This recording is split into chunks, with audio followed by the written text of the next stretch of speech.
Hey everyone, Jay Sherm here, and in today's episode I have with me a podcast expert, Jason Cercone. Welcome to the show, man. Jay Sherm, thanks for having me. I like the abbreviation. That's Good to my be here with you, my online, friend. yeah, that's my online moniker. Everybody kind of knows me as that, and we're talking. I mean, look at that name is like a brand, right? Jay Sherm. I mean, that's kind of like what we're talking about today. The episode topic is the top 3 strategies to build your brand. So let's jump right in. I'm always a head first kind of guy. What would be, in your opinion, the first thing an entrepreneur or a fledgling business owner can do to either grow or create or start building their brand? I think it's important to realize where you are from a monetary standpoint because there's a number of directions that you can go. It really comes down to how much you can invest. So if you're looking at pure organic strategies, obviously you want to build your social media presence.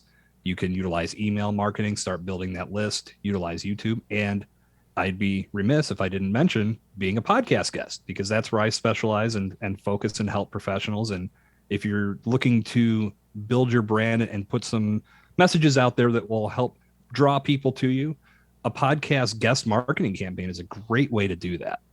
Let's take a step back. You mentioned social media platforms. And when I talk to entrepreneurs or people who want to be entrepreneurs, they tend to never seem to know what message it is to put out onto social media. They either don't know how to present themselves, they don't know how to talk to people in the social media, they're not sure which topics to cover. What would be your advice on how to figure that out? I think the biggest thing, and I'm still learning this myself and still working on getting niche down, but find the platform that you have the most fun with and go all in on that. Don't try to be everywhere and be everything to everyone on all those platforms. The old adage is, well, if you're everywhere, then people can find you. But I argue that if you're on one platform really killing it and really doing great things for the audience, if everyone is everywhere, they're going to find you on that one platform. So that's going to save you a lot of time and frustration in regards to growth. And then you have to figure out what your audience is looking for. If you're just putting out messages that are all about yourself, and there's really nothing there that showcases your personality or ultimately answers the one key question that the listener or viewer is asking, what's in it for me? Then your content's really not going to go anywhere and it's not going to be absorbed and you're not going to grow. So you have to think about that in your messaging.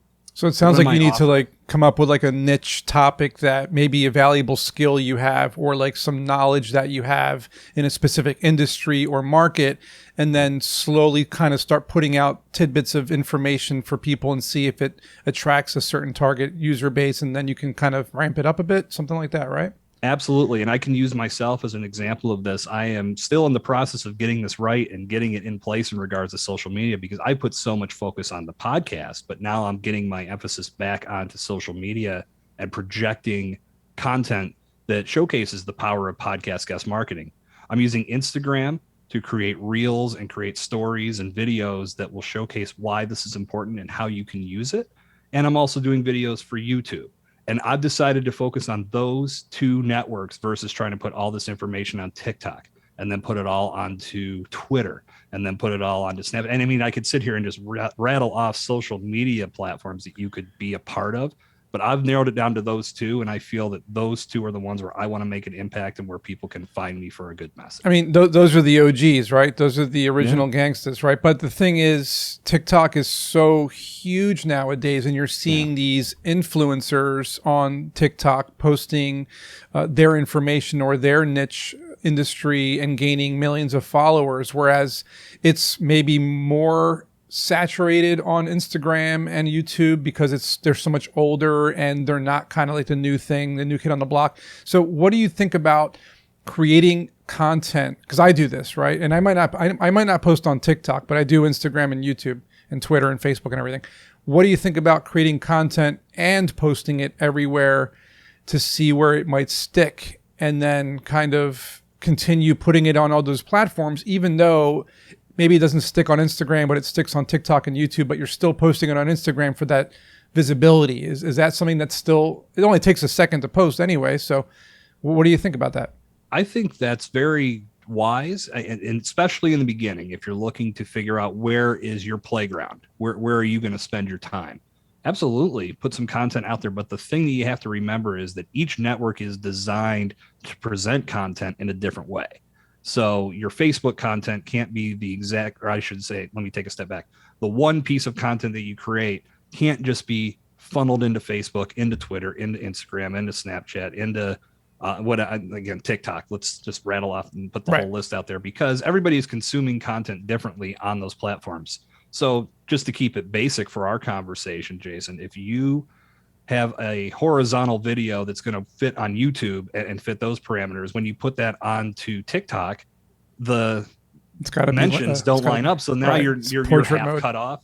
Yeah, so people aren't getting the full value of what you're doing. So if you're going to experiment with different networks, make sure that you're meeting the parameters of those networks. Because what'll happen is if you're putting a YouTube video on TikTok, someone will see that and be like, this isn't something I want to. It might almost, it almost sounds like it might come down to a technology infrastructure type thing where you have to kind of record your content in a way that can be modified. Like if you kind of zoom out a bit on yourself, you can also punch it into a 1920 by 1080 versus 1920 1080 by 1920. So that's number one. It sounds like a lot about curating and identifying your social media niche and producing content that's relevant to your market. What would the next number two, what would that be for growing your brand? I would say keeping this focus from social media and everything that you're doing, and that can stem beyond social media, but it all channels into your personal brand. And your personal brand can carry you so far because as I've learned over the years, that your passions may change, but your purpose won't. And I've always felt that I've had a passion for certain things, and I've always been using those passions to drive me towards a specific goal. But I've learned that the vehicles along the way have changed a bit. But I'm able to build my personal brand in a way that people know who I am, they know my voice, and they can gravitate to me knowing that I'm a resource for them regardless. So if you're developing your audience in a specific area, make sure that you're keeping the emphasis on that personal branding element. And that can be utilized, or that can be built through social media. That can be done through podcasts, video, whatever platform you decide is best for you. Here's the thing. We're both established, and we're here sitting here on our golden thrones, assuming that everybody's got their shit together like we do. And that's just not the case, right? Right. So we need to backpedal for a minute here and kind of pick at what you said. You said something about growing your personal brand and establishing your personal brand and really pushing your. What if they don't have a personal brand? Most of the people I talk to, they don't know what their personal brand is in the first place. Right. How do you identify, curate, and grow your personal brand? Because that's the piece that most people struggle with. I will give a shout out to a friend of mine. His name is DP Knudten, and he has a book and a podcast called Nonfiction Brand. If you're starting fresh at this, pick up that book and listen to that podcast, because DP drops a ton of knowledge on how to build a personal brand. And really, when you get down to the core principles of it, it's identifying who you are, what you do, and how you do it. And I'm absolutely stealing that from DP. That's not me. I like it. So if anybody reads it, like, wait a minute, Jason said that. I am absolutely quoting him as I say that. But that's really as simple as it can get. Who are you? What do you do? And why do you do it? And when people start looking at you and are able to answer those three easy questions from the content that you put out there, that's going to make them gravitate to you, because if they relate to it, they know that you're someone that they have something in common with. And at the end of the day, we're all people helping people, right? It sometimes gets lost in the translation of how we beat an algorithm or get a piece of content over with a certain audience. But at the end of the day, it's humans working with humans. So if you have the ability to build your personal brand in that way, do it. And pick up DP's book and listen to his podcast. Who are you? What do you do, and why do you do it? Those three. I mean, that makes perfect sense. And then I would even add on top of that is, how do you monetize what you do? Because most people don't know that, right? Most people say, well, I have this valuable skill. People seem to ask me how to do this, that, and the other thing. Well, do you charge for that? Well, no, I don't know how much to charge or what they would be willing to spend or whatever. So figuring out that monetization strategy is key to going from a person to an entrepreneur, right? Mm-hmm. And so we established the first two. What is the last tip on how to grow your brand or how to create a brand? Well, I will say it's sort of an amalgam of what we've talked about so far, but I think it's finding the best vehicle for you to build that brand and build the personal brand. And you'll find that maybe social media isn't necessarily the best platform. It can be a complement, but I focus on podcast guest marketing. Like me and you talking, Jason, this is something that I try to do at least 2 times a week, connecting with other podcasters, collaborating to have good conversations, and ultimately impact whoever's listening to make them say, damn, that Jason guy knows what he's talking about. And I'd like to be a podcast guest and know how to do that a little bit better. I'm going to follow him. I'm going to check this out and see what he has to say in other platforms. And that's ultimately how you start bringing people into your circle. Like I could say right now, I have a podcast, Evolution of Brand. Jason, you will be joining me on a future I'll be on episode there soon. of that show. Right. So now as people hear that message, they may say, well, I want to hear what these guys have to say on the other platform. And then they start to funnel into my show. So it really comes down to once you just determine who you are, what you do, and why you do it, figure out the vehicle that's going to amplify that message worldwide. You know, and something I noticed, I've been on a lot of podcasts myself, and people love to have me on because the one thing I do that I feel as though might set me apart is I tell stories. I have so many real world examples of so many businesses or projects or companies that I was either part of or I ran or I finished or I accomplished. And so people like to hear those stories because giving people information or giving people jargon or giving people technical details, they fall asleep. But when you tell them a story of something that you went through, something that they can relate to, I believe that's how you get your message across the most, right? 100%. Storytelling is something that is as old as time, and it just keeps getting better and better as we progress through the generations. And podcasts are the ultimate platform for telling a good story. And I would rather listen to someone tell a story about what happened to them than sit there for an hour selling me on something or just dropping a bunch of technical jargon that at the end of the day, I'm left saying, well, what did I really What was that? I can't do anything. I had to go back and listen to it again and take notes. Like I fell asleep.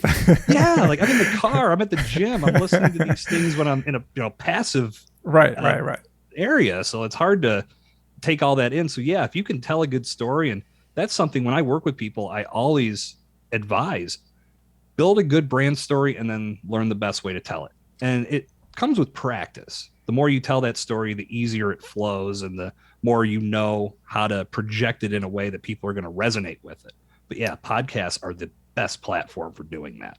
I agree. And going back, probably a decade at this point, when we started building startups, it was all about posting blogs, right? It was all about creating blog posts, content every day that was dynamic, that Google would search for when people search on search engines, and showing people that you have valuable information when they search, they can learn from your business or from your brain in a sense. And podcasting is just the audio version of that because they're basically text and audio. It's the same exact thing, right? And so people really, at least in my opinion, they should still be posting blogs. They should still be posting content of some kind, and then, or transcribing their podcast, which is what I do pretty much. And so this is great, man. I think we really, sounds like we're helping people out with their brand. And if you had to give everybody one more piece of advice as to be an entrepreneur and growing their brand, what would you say? Stay consistent with the practices that you put in place and don't get discouraged early. I think that's one of the biggest downfalls that entrepreneurs face is imposter syndrome might rear its ugly head, or you just feel like this isn't working fast enough.